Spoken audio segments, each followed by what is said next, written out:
it's kind of like a toilet. It spirals down. Kind of makes sense that the apex of health would be a toilet. Like the Azek Bog is another one that has had like a really deep variance on fighting the boss. You know, you can just walk right in, walk right over to the boss, or you might have to spin scouring the entire zone. So that's another one where they're going to make it a lot more uniform. And I really do think that's like a lot of the problem with a lot of these zones is that they are labyrinth-like and don't solve at all. So, you know, there can be this huge variance in the amount of time that you have to travel for a zone, and that's kind of something that they're like working on with most of the rest of these zones as well. Rather than really shrinking them down, they're making it easier to see where exits are. They're moving exits closer together in kind of wetlands. They're kind of bottlenecking you directly toward the waypoint perseverance, which will cut down on a lot of the wandering back and forth that happens in that zone. Then in both of the Draconi zones, they're just making it so that there will be an extra soul core in each of those zones, so you spend less time searching around to find the thing that you need to get out of the zone. I wouldn't have minded if they'd added multiple extra soul cores, especially to the Sanctum. That one can, like, I think if you walked in and the soul cores were just on the ground, I actually think that Draconi Sanctum is one of the best zones.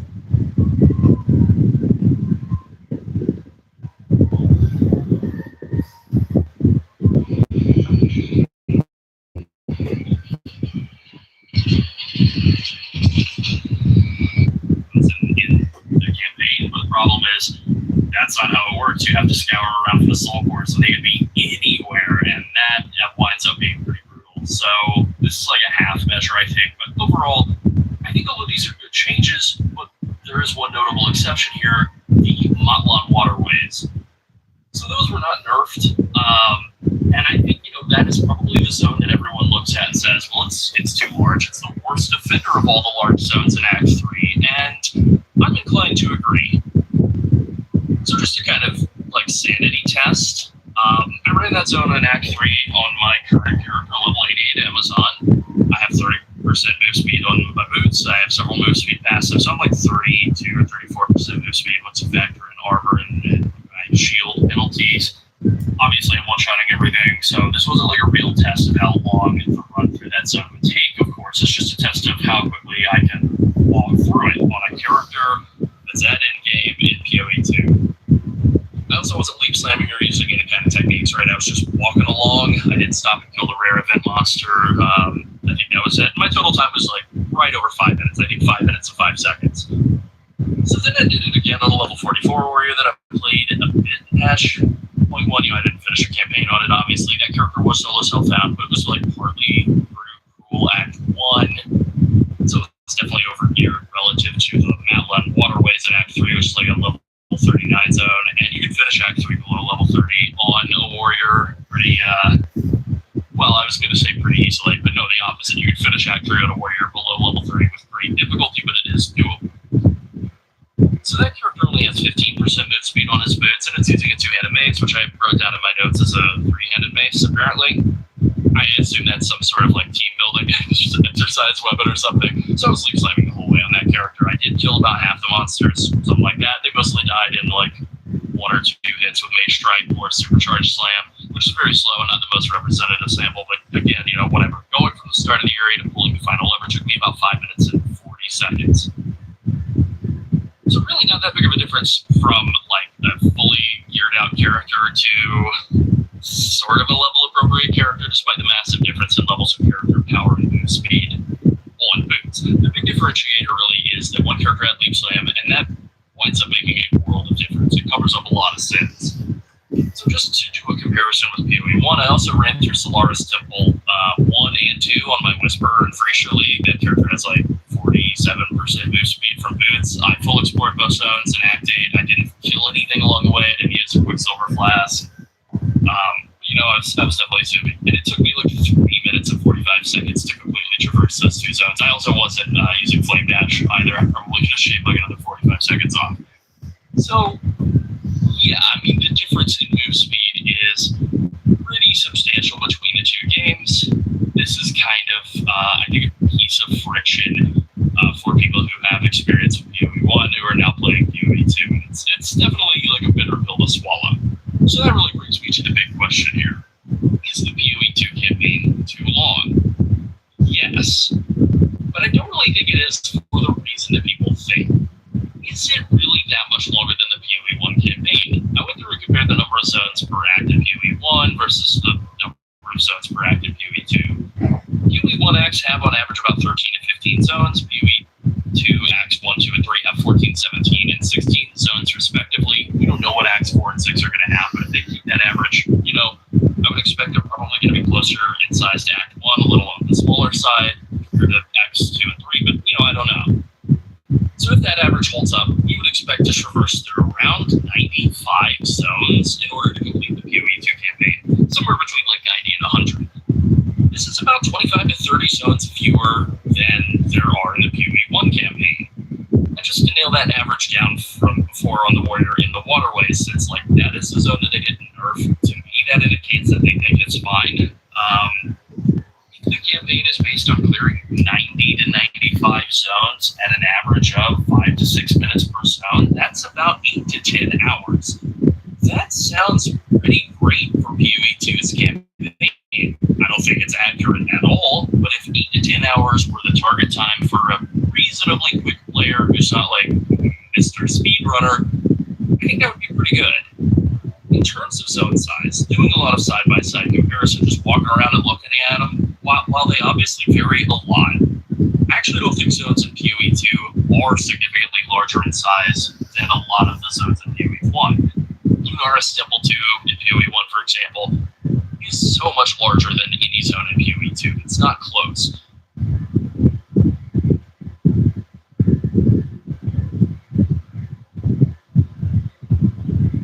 Check this out. This magical eyebrow brush creates natural-looking brows with its unique flower-shaped bristles and innovative design. Perfect for drawing realistic hair strokes that beautifully last all day. I think the difference is that for one, PoE1's layouts are solved and PoE2's are not. There are a lot of campaign areas of PoE2, like the Apex of Filth and the Azak Rock, that are deliberately labyrinthine that probably need to be nerfed, and in both of those cases are being nerfed. Player move speed is a lot higher in PoE1 than it is in PoE2. Most importantly, damage is much higher in PoE1. By the time you're at the relevant zone, than it is in PoE2.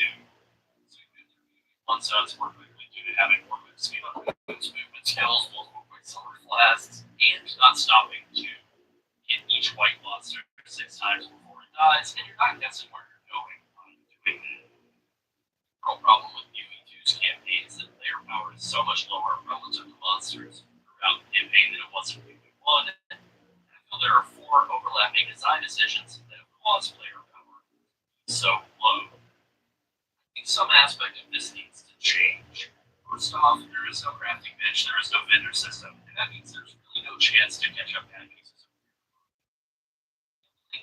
is a pretty good idea, but the costs on it are way too high, and the variance is, it's not really, it's not in your favor. It might literally be. I mean, I don't know how it's designed. It certainly doesn't feel in your favor, given the exorbitant cost and also the limitation of having to kill unique enemies in order to even get more damage slots. Just really makes it difficult to actually get for anything potential. It certainly is a funny thing to say. I'm gonna gamble to fix what I could normally have just fixed with crafting. I talked about this at my league start. I was using a level 16 spear from the start of Act 2 until the end of Act 3. I was level 46 when I replaced that 17 spear. That's 30 levels, 30 years. That's absurd. And if I could have just pitch crafted flat fizz or Zen fizz onto some other spear that I found along the way, that would fix my issue. The second issue is the reduction of primary stats in the massive tree. So this was initially announced as like a really nice quality of life feature, the ability to choose your small passive stat bonuses along the way. They're choose your own adventure style instead of just being like this class is a dex class, so all the small passives around it are dex. This one's an F1, so all of these are int. The problem is that they only give 5 stat per week instead of the 10 that you used to get in PoE1. Founded by the third design decision, which is the stat requirements in PoE2, are much higher than they are in PoE1. We can look at a level 19-year-old Thunder here who requires 191 dex. The highest requirements you get for basically anything in PoE1 is like 155 or 157 of a given primary stat. This means that being able to actually equip new gear and upgrade your skill gems throughout the campaign, it's a lot harder to manage due to that increased emphasis on primary stats. This would be feasible if you could just get more strength or dexterity or in from the tree. But that means sacrificing points that you should spend on damage bonuses, which completely defeats the point. This would also be fixable by just crafting stats on your stock down, but there's no crafting bench. The fourth design decision, really the thing that is causing all of these problems, is item scarcity. That's it, monsters just don't drop loot, they don't drop currency, they mostly just drop nothing. The lack of a crafting bench and the stat requirements will be a lot easier to deal with if monsters earlier on in the campaign were dropping more crafting currency. Your items when they don't. Bosses and rare dropping guaranteed rare items or currency items would absolutely change the campaign experience for players for the better. They would put a thumb on the scale in the player's favor, right? That is, I think, what people are asking. Just to get my experience again, I saw 5 or 6 exalts and regals in my entire run through both difficulties of the campaign. That is 6 mods, but they're not crafted. I got to choose the mod I want. It's 6 random mods. You know, I slam an exalt on my weapon and it gives me 60% increased stun buildup. It gives me 2 life per enemy kill. And I stopped and killed random rares along the way. I killed a lot of optional bosses at one point in Act 4. I stopped and I killed the living Bramble and the Grillwood like 5 times in a row. I never got any rare items from them. I don't know why I wasted my time doing it. I didn't get the exalts like you already know it. They didn't get anything from it. That seems like a huge oversight. This is all very frustrating to me because on the second character, once I have a bunch of currency ready to quickly slam together upgrades for my character along the progression path, I really like the campaign. I know that's not a right and approved thing to say, but I actually don't think viewing this campaign sucks. I think it's a lot better than the viewing one campaign on a decently geared character. That's the issue. It absolutely feels tuned around the assumption that you're going to have 5 or 6 mod items that are decently well rolled in pretty much every slot from around the time you near the end of Act 2. Once you get to the Dreadnought, you basically need to have pretty good level of improvement gear. There's literally no way to accomplish that on a league start character, so you wind up auto-attacking white monsters for 5 minutes at a time, or dying 15 times trying to get through the Dreadnought, and then you go complain about how much the campaign sucks on Reddit, which is totally understandable. There's one other issue I see. Wow, choice on Lazada is so cheap. I just one item and get 100% shipping.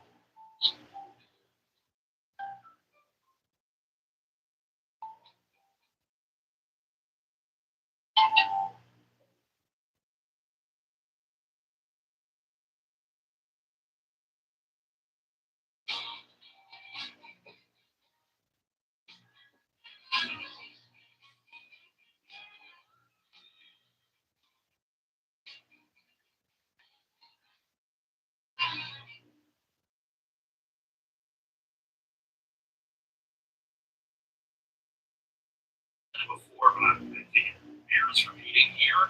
Usually have a shield charge. Bases have good movement skills, and the lack of good movement skills for everyone else is a real issue.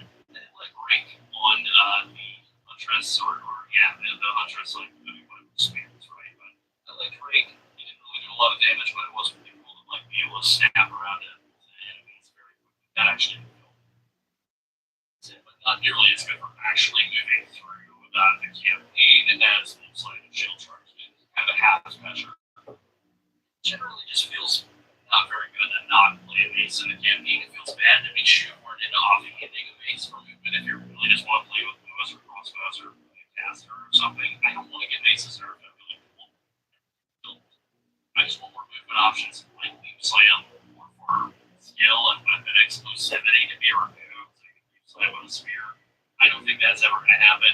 I also don't expect any more movement skills until we get swords and daggers added into the game. That might be another 6 months. So this is what we have for me. It's a beta after all. That is the thing I keep having to remind myself of throughout all of this. Anytime I feel negative. And for what it's worth, just to close on a positive note, I have not felt negatively about the game in the last 2 days. The in-game is absolutely busted. I'm having a good time in Madness. I don't want to be nerfed in outside. Maybe it's because of how hard the campaign was, but the lack of struggle in maps really caught me by surprise in a good way. It was really smooth and fun to just ran from tier 1s all the way to tier 15, lasting like very smoothly. It felt great. I just want to have that same experience throughout the campaign. I wanted to be more consistent. I wanted to feel the progression of my characters throughout the campaign instead of I got this gear at Act 1 on the equivalent of Twilight Strand and now I'm killing Jaman Ra and I am still literally wearing it. That is not great. I think having more ways to cover up bad luck with gear like crafting bench or a vendor recipe system or just one price of gambling gear, something like that would be the way to fix it.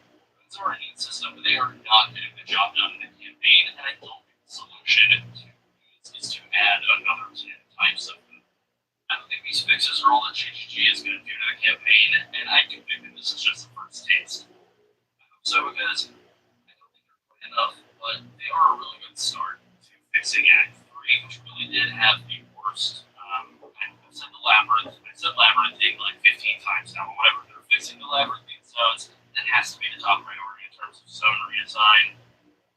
Fixing low level layer power also needs to happen. I think base move speed is something I would love to see, but it feels a bit like a pipe dream. I don't know. I need some kind of increase too, but that is definitely a different from level design. So we're just gonna kind of have to see on that front.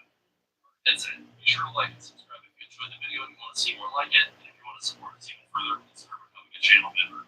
Thanks for watching, and let me encourage you to get maps on Lightning Spear Amazon. I assure you, it is worth it. Bye.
Has been absolutely insane. Am I going to go back and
his trending videos that are hitting the internet right this week.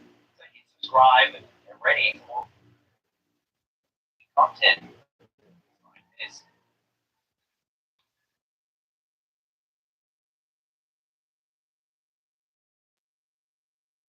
And user Paranoid Normal recently uploaded change that has left paranoid enthusiasts baffled.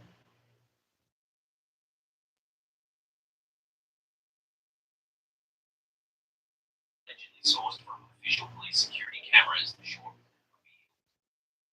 like shape flying directly from the lens. The unsettling video sparked immediate speculation online. Was this a ghost caught on tape, or perhaps an unidentified creature lurking in the dark? It was debated wildly in the comments. Some argued passionately for paranormal activity, pointing to the fluid, ghostly motion as evidence. Skeptics countered that it might be an insect or even debris caught on camera at just the right angle to produce the effect. Yet no definitive answer has emerged. The unexplained territory.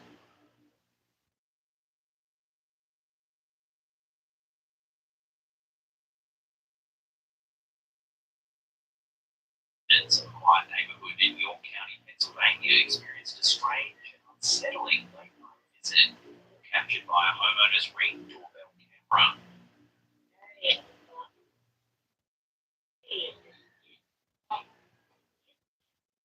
On March 11th, 2025, just after dark, a mysterious figure approached the porch wearing a bizarre homemade disguise, quickly dubbed Fox Demon.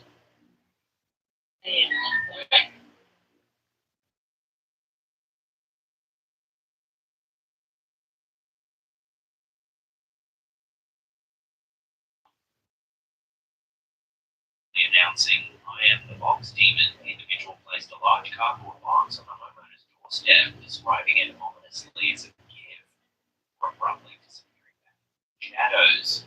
The bizarre encounter quickly ignited panic and speculation in the local community, and then nationwide, as news outlets picked up the surreal footage.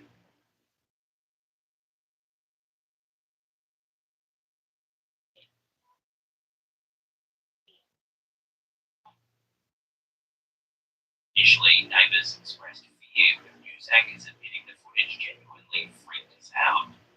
Theories about demonic prowlers or menacing clowns circulated widely online. However, authorities swiftly tracked down and interviewed the so-called demon, revealing a more mundane truth. Simply a human prankster attempting a misguided viral stunt.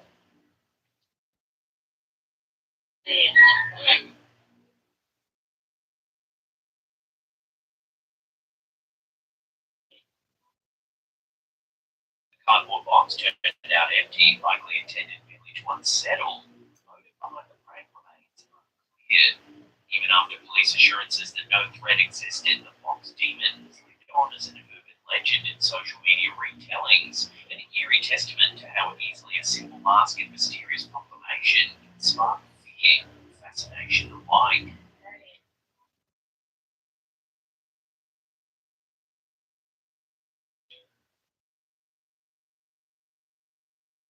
NASA's Curiosity rover snapped photos of Mars's rocky landscape, few expected the images to ignite an conspiracy. Enter Scott C. Waring, a UFO researcher known for scouring NASA imagery in search of extraterrestrial secrets. In late 2022, Waring announced an astonishing discovery, what he claims is an ancient alien statue lying toppled among Martian rocks. Looking into a specific NASA photo, he points out distinct facial features: two eyes, a prominent nose, a mouth, and even what appears to be a crown-like structure atop the figure's head. Remarkably, he notes that one of the statue's eyes looks damaged, which he speculates resulted from the statue's fall. Waring presented his findings in a detailed YouTube video, enhancing the NASA image with color filters to highlight the supposed humanoid shape clearly. These sculpture had fallen higher up and yet unmarked to the outside itself. He argues this figure is definitive proof of an intelligent civilization that once inhabited Mars, though perhaps reptilian rather than human, due to the unusual facial structure. This is Waring's first provocative claim. Earlier, he suggested another NASA photo showed a miniature man-made tall away for tiny Martian beings.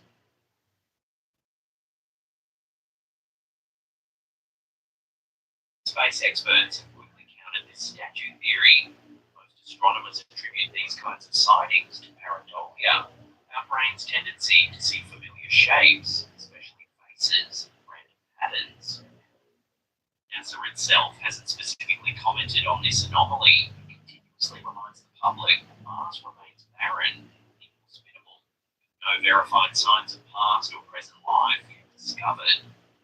Despite skepticism from experts, Waring's Martian statue continues to captivate the imagination, blending genuine space exploration imagery with a tantalizing dose of interplanetary mystery. Sculpture had fallen higher up. Unlocked.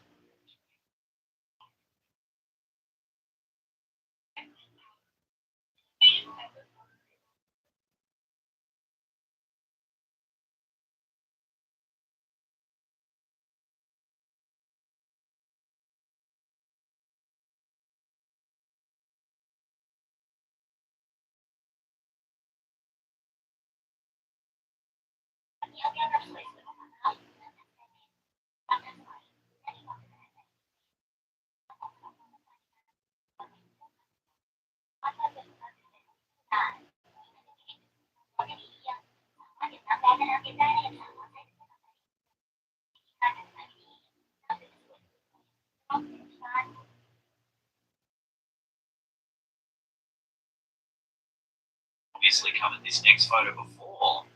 Recently came upon some interesting archival footage that shows it in a new light. When demonologists Ed and Lorraine Warren conducted their investigation of the notorious Amityville Horror House in 1976, they hoped to document proof of the supernatural. They didn't expect the chilling image they would discover. Using a time-lapse infrared camera positioned upstairs near the bedrooms of 112 Ocean Avenue, the Warrens and their team captured an unsettling photograph. A young boy seemingly peering out from a doorway, eyes glowing brightly, almost ghostly white.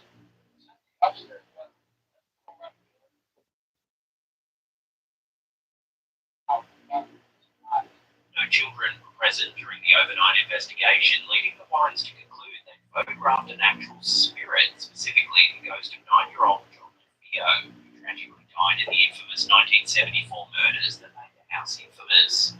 Since its public reveal years later, the image, known as the Ghost Boy, has become one of the most widely recognized ghost photos ever captured, recently gaining renewed popularity through viral TikTok clips featuring it in the rain affirming its authenticity. Here are some snippets from their archived interview regarding the notorious image.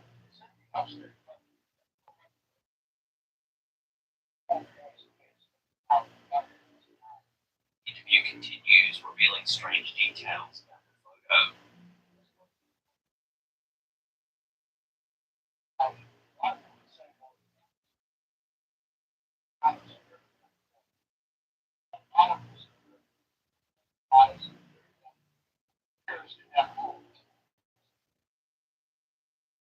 However, skeptics aren't so convinced. One prominent theory is that the figure in the photo was actually Barnes, a member of the Warrens' investigative team. Critics suggest Barnes, an adult investigator, might have inadvertently knelt down to adjust equipment, momentarily glancing at the infrared camera as it triggered. Bright white eyes can be easily explained as a reflection from the infrared flash, similar to animals' eyes glowing in night vision or trail camera footage, creating that eerie deer in headlights effect. Additionally, Barnes was reportedly wearing a plaid shirt similar to the one seen on the figure, fueling arguments for mistaken identity. Despite these rational explanations, neither the Warrens nor Barnes himself have ever acknowledged any hoax or misunderstanding publicly.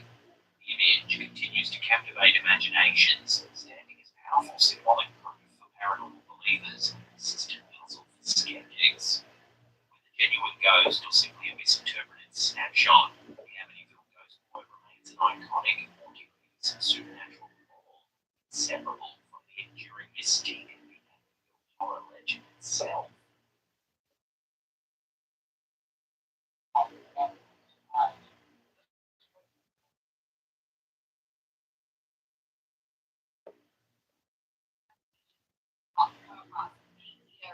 evidence like sonar readings or underwater footage of U.S. Congresswoman Lauren Boebert from Colorado to the Florida high-profile House Oversight hearing on unidentified anomalous phenomena UAP on November 13, 2020. Expected the conversation to plunge beneath the ocean's surface. During questioning, Boebert raised a provocative theory. Extraterrestrials have established secret underwater bases here on Earth. and more space we have of our own oceans. And so are there any accounts of UAPs emerging from or emerging into our water, which would be present? Bombing Inquiry posed to a distinguished panel of former military and intelligence officials, including Luis Elizondo, a prominent figure once involved with the Pentagon's UFO program, was entirely unaware. As I mentioned, a different source entirely extraordinary footage coming out of the ocean. Decades, UFO enthusiasts have whispered about unidentified submerged objects, USOs, mysterious craft said to vanish beneath the waves. Citing such rumors, Boebert pressed the panel to confirm whether any credible evidence supported the existence of extraterrestrial facilities in Earth's oceans, from coastal waters to the deepest ocean trenches. That exchange took place against the backdrop of increasing congressional pressure for transparency about unexplained aerial sightings reported by Navy pilots, including objects described as transmedium, capable of seamlessly transitioning from air to underwater environments. Boebert's question, though sensational, spotlighted genuine concerns about how little is publicly known regarding some of these incomplete sightings.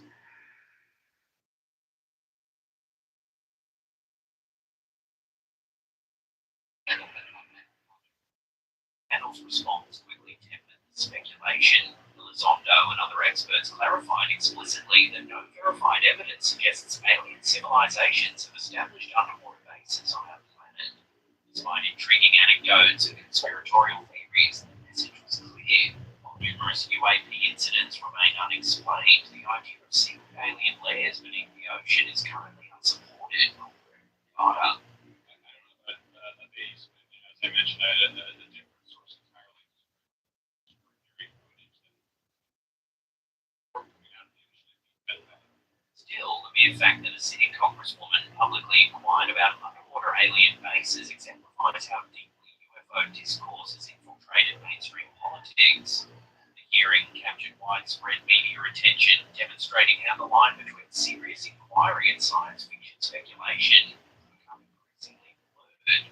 Boebert's dramatic question, though dismissed by experts, still underscores our enduring fascination with the possibility that the unknown lies beneath the surface, literally.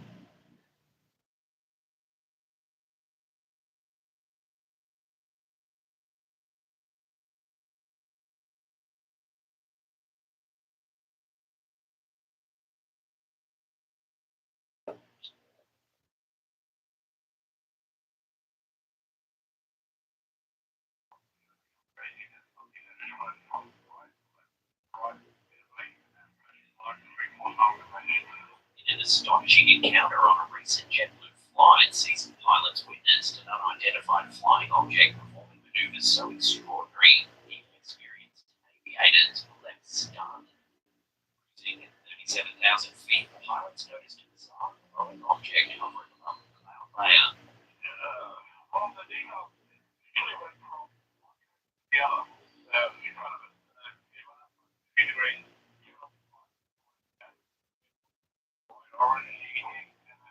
Described as a bright orangey pink, the mysterious object suddenly shot across the sky at phenomenal speeds, covering what pilots vividly described as coast-to-coast distances in mere seconds.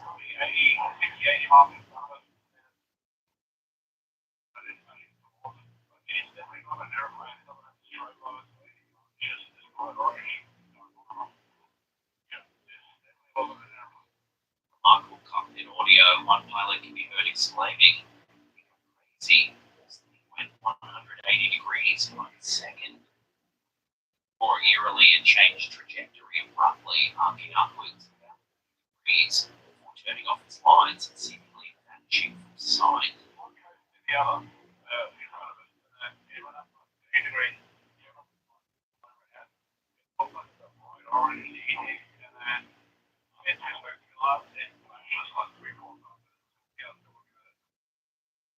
Sets this encounter apart is that the object repeatedly began flashing the crew multiple times over a span of several minutes. The pilots explicitly stated it's definitely not an airplane. It doesn't have a strobe light or anything, just this bright orange going on and off. Crucially, neither air traffic control nor onboard radar systems, including TCAS traffic collision avoidance system, detected history. Remarkably, this isn't the first time JetBlue pilots have encountered inexplicable phenomena. 3 years prior, a separate JetBlue crew also reported an uncanny object described as two boxes melting into each other over Texas. Like the recent incident, that sighting was characterized by pilots as spectacular, stunning, and entirely inexplicable by conventional aviation standards.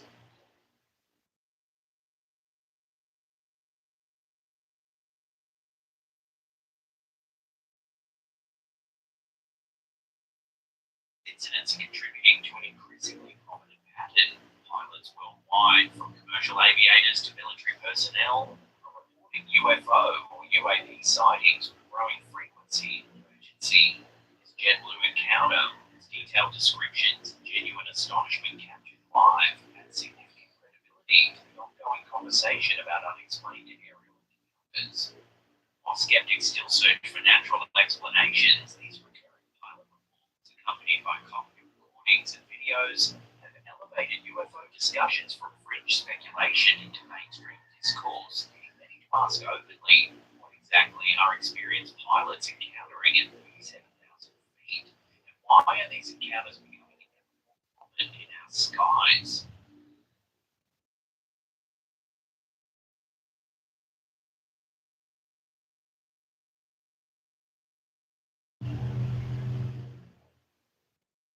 Coming up in our last segment, in just a few seconds, we take a look at the recently unearthed declassified JFK files. Before we do, remember to hit subscribe and turn on all channel notifications. That way you'll be in the loop every time we drop our scary content. Magical eyebrow brush create natural shaped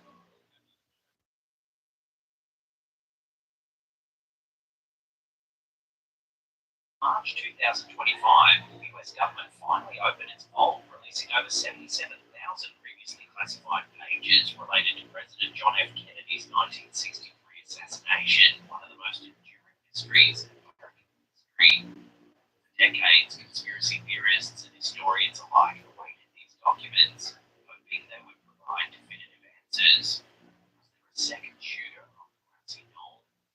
Lee Harvey Oswald truly acting alone?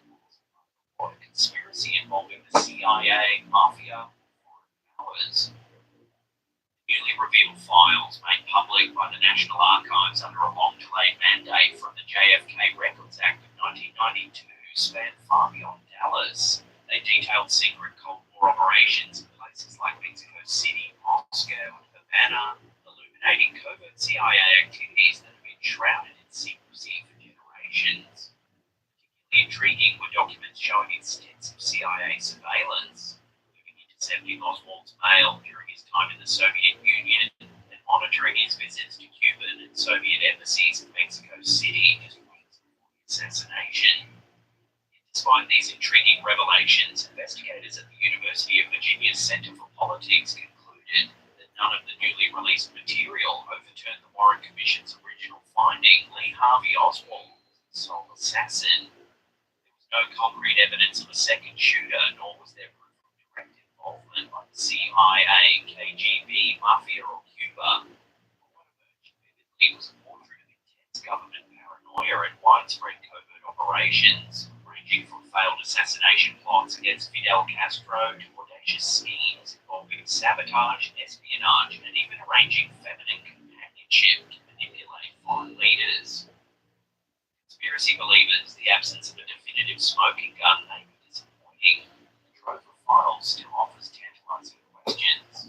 Oswald's unexplained activities in Mexico, including clandestine meetings observed by CIA informants, one a Catholic priest doubling as an agent, leave unresolved mysteries about his exact motivations and connections. This gap will likely fuel ongoing speculation about possible external influences on Oswald's actions.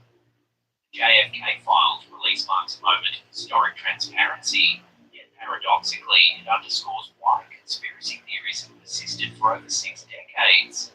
The layers of secrecy, the hidden Cold War dramas, and the government's long reluctance to reveal these documents all fuel public suspicion.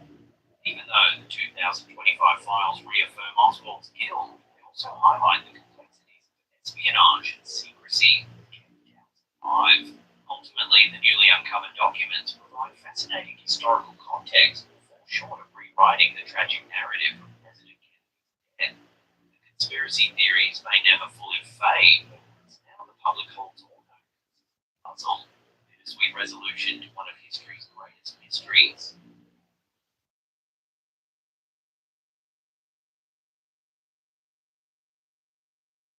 Now, if you want to watch some more scary ghost videos, then hit these 2 links right there. Remember to follow us on all our other socials as well. All the links are in the description box down below there. And that's it for me. I'll see you all next time.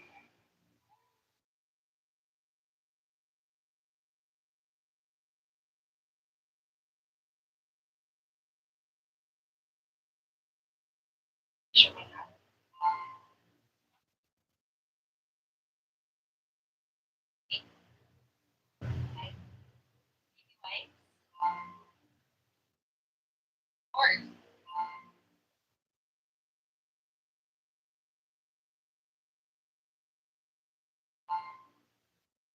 Sure, guys.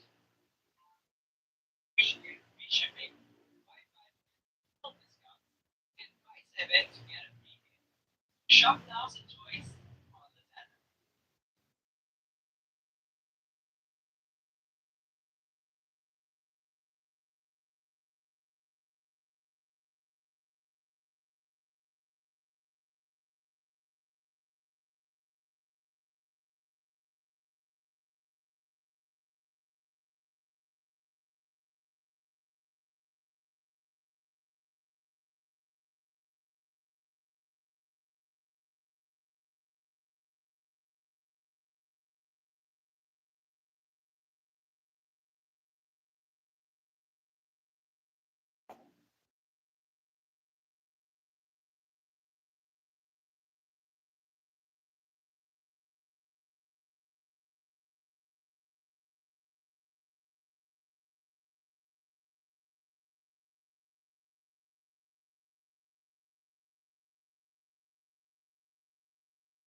Yeah, she's mad because she's old and fat.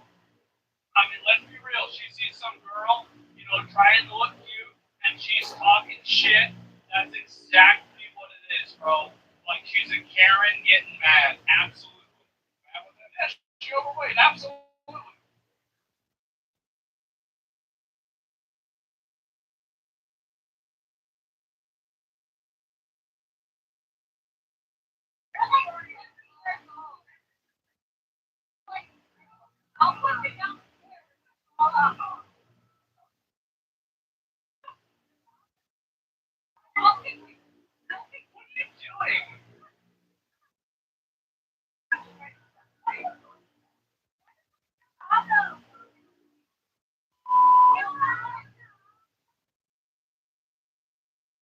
Yeah, she's mad because she's old and fat.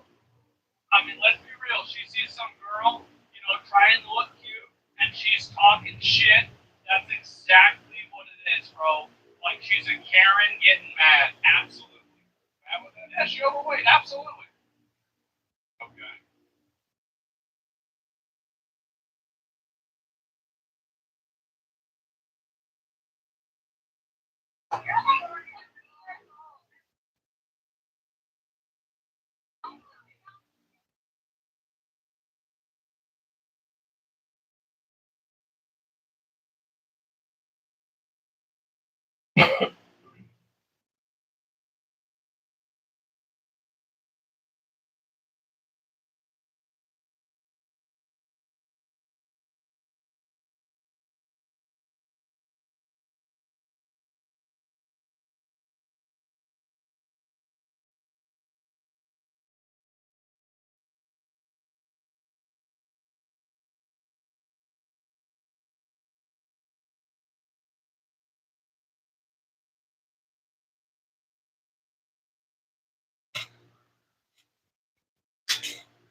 She goes out to Justin Bieber can no longer stand her. Selena Gomez kept quietly at the last lap.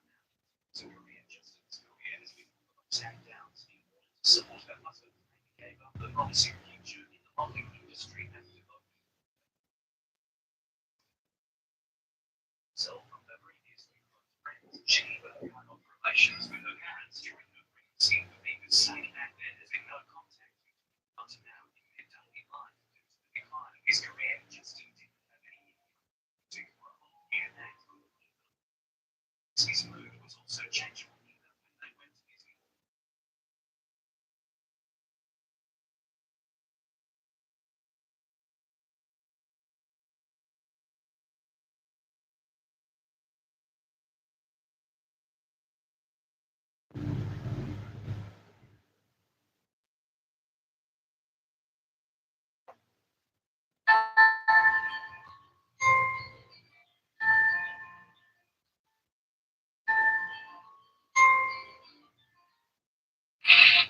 Son, Bob,